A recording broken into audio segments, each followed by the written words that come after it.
Hi everyone, as you know, I'm excited for the holidays, and lately with Thanksgiving approaching, all I can think about is this, how I want to set my table come Thanksgiving. So this year we have about 12 people coming, so not big, not small, kind of a good right in the middle number of people. But one of the things that I wanted to do, I get asked a lot of times like how to come up with like a tablescape. Basically, like my rule of thumb is it comes down to a couple of things, but my number one rule of thumb is your color scheme. Do not derail. Choose like 3 colors and really stick to them.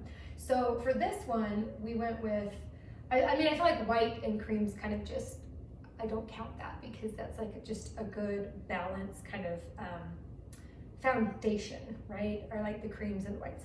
And so then I added gold and maroon and blue. And the thing that I like about this certain table arrangement is that nothing really matches, but yet it looks really nice together. And so what I mean by matches is that I don't have a complete set of anything on this table.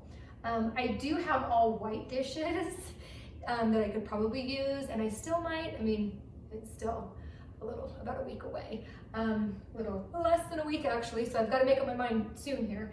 But basically what you'll see that I've done is I've put down my white tablecloth that kind of grounds everything, and then I pulled out my cream and gold and blue placemats, and then every single place setting has a charger, and I only used 2 different kinds, these gold, and then I needed 2 more, so I used the wicker.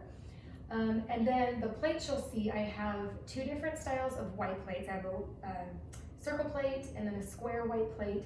And then I've got these ones which have like this kind of fruit and leaf pattern. They're very festive for harvest and Thanksgiving. And then the last one were the leaf plates, which these are a bit oversized. I could probably use these more for platters, but they look pretty and they work. So for the larger eaters, they can have the leaves. You'll also notice with my napkins, if you watched my napkin tutorial, then this is very familiar to you.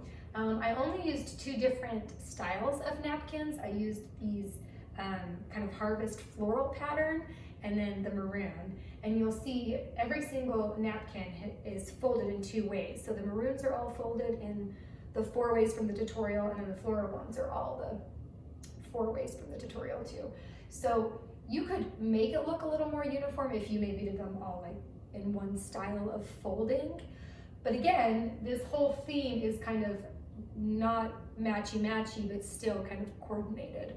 So mainly just remember your color scheme. Stick to just 3 colors is always best with your foundation color. I kind of gave you that one. That kind of grounds everything together. That's why you'll see I used a lot of white and cream in this. But don't feel like you have to go out and buy like a brand new set of dishes. That can get expensive. One way that you can kind of make everything cohesive is if you use maybe 2 different types of placemats and maybe 2 or 3 types of plates that you have that are like the same color scheme. And then a really inexpensive way, probably the most inexpensive way to make everything look really coordinated is to just go buy some cloth napkins. Just go find a style that you like and then watch the tutorial so you can see how you fold them. But like with anything, when you're doing this kind of stuff, just go with what feels good and what feels right, because ultimately, I mean, your guests are going to feel, it's like cooking, they feel the love you put into the food when you cook. They're gonna feel the love that you put into the table in the way that you place everything. So I hope that this helps you this Thanksgiving and helps you not feel so overwhelmed with when it comes time to actually set the big dinner table, or dinner table for the big day, rather. And like always, I hope that this helps inspire you to gather the people you love in your home.